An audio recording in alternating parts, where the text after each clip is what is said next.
Hello दोस्तों, आप लोगों का स्वागत है और एक न्यू स्टोरी में। अगर आप लोग अभी तक इस चैनल को सब्सक्राइब नहीं किया तो सब्सक्राइब करके बस में बेल आइकन प्रेस कर देना। चलिए शुरू करते हैं आज की कहानी किया। गुजरात राज्य के एक छोटे से गांव की सच्ची प्रेम कहानी आपके सामने क्या कर रही है। एक 18 साल की लड़की पवन की दहलीज पर खड़ी है, सुंदरता की मानो को देवी हो। नैन नक्श से एक दुर्गा और आंखों की चमक से वह काली नजर आती थी। शीर्य और तेज से चमकता था उसका शरीर। गांव के सभी लोगों को इस बेटी के लिए नाज भी था और बहुत प्रेम भी था। सब उसे बहुत प्रेम और आदर देते थे। पास ही के गांव में उसकी सगाई तय हो गई और लड़का खुद को बहुत सौभाग्यशाली मानता था कि जिस लड़की से उसकी सगाई हुई, जो उसकी पत्नी होने वाली है, वो आसपास के गांव में सबसे सुंदर और संस्कारी लड़की थी। वक्त सबके लिए खेती ही एकमात्र साधन था आजीविका का और कृषि प्रधान गांव था। लड़का भी खेतीबाड़ी ही देखता था। दिन ऐसा हुआ कि गांव की सभी लड़कियां चाहती थी कि चलो हम भी खेत जाते हैं, देखते हैं। और तब वो सुंदर सी कन्या जिसका नाम सोनल था, वह भी अपने होने वाले पति को देखने के लिए, उसे मिलने के लिए वो भोजन लेकर जाती है। एक ख के संग वह भी चल देती है। रास्ते में बहुत सारी बातें और अपने होने वाले पति और अपने आने वाले कल के लिए सुंदर सपने जाती आती है।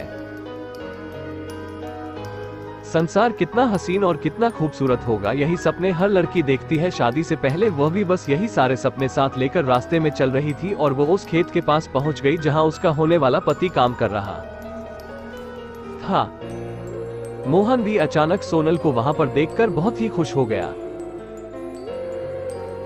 अगर वह क्या कर पाता तो गालिब की तरह बहुत सारी शायर और शायरी बोल देता। उसकी खूबसूरत होने वाली पत्नी के लिए सिर्फ उसकी सगाई हुई थी, शादी में अभी बहुत देर थी, पर दोनों के मन में वो खुद को एक दूसरे के पति पत्नी स्वीकार कर ही चुके थे। एक दूसरे को असीम प्रेम करने लगे थे। बहुत सारी प्यारी बातें की और फिर भोजन करने लगा। इसके बाद सोनत वहां से धीरे धीरे चलते ही जा रहे थे कि पीछे से मोहन की चीखने की, उसके चिल्लाने की आवाज सुनाई दी। सोनल उस दिशा में वापस मुड़ के देखा। मोहन की सिर्फ आवाज ही सुनाई दी, वो दिखा नहीं रहा था। और उसकी सखी दौड़कर वहां वापस उस खेत में गए तो वहां देखा कि मोहनी पर गिरा हुआ था और आखिरी सांसें गिन रहा। अचानक से यह क्या हुआ,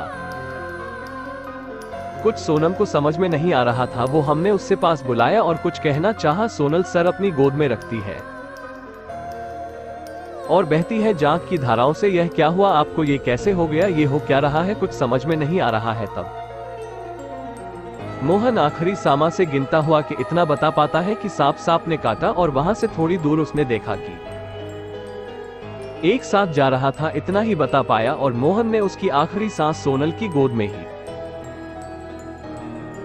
सोनल ये सब कुछ देखकर मानो खून सूख गया हो तो जीते जी मर गई। 14 अवाक बन गई थी। उसकी सखी ने कहा चलो अब यहाँ से हम गांव में जाते हैं, सबकी मदद मांगते हैं, कुछ करते हैं। पर नहीं, सोनल वहां से ना हिल रही थी और ना एक शब्द भी बोल रही थी। उसकी सखी दौड़ के गांव में जाती है और इस घटना के बारे में सबको बताती है और गांव में उसके माता पिता, आसपास के लोग सब दौड़कर वहां आते हैं।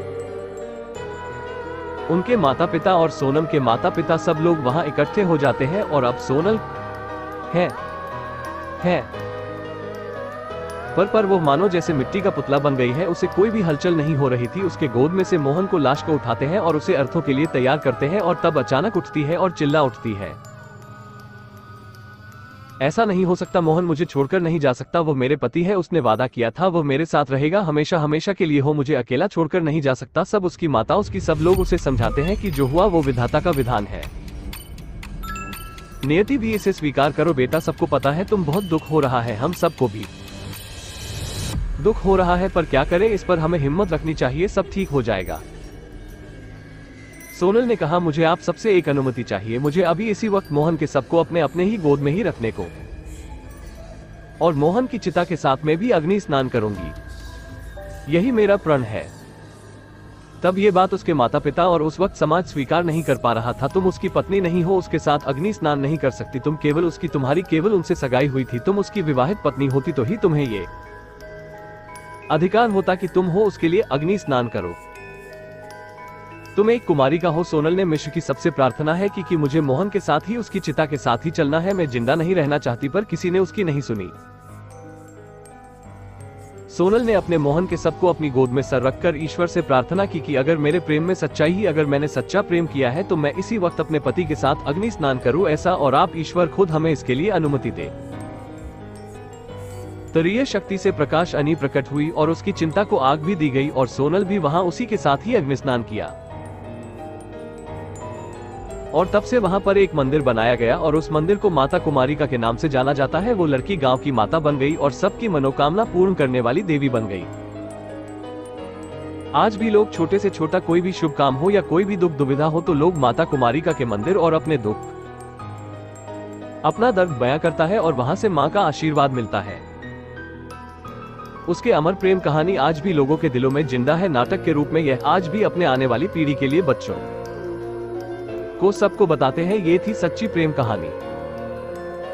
आजकल साथ जीने मरने के बाद तो बहुत लोग करते हैं, पर 5 कदम भी साथ चल नहीं पाते, तब कदम लड़खड़ा जाते हैं। सच्ची प्रेमानियां आजकल कहां मिलती है।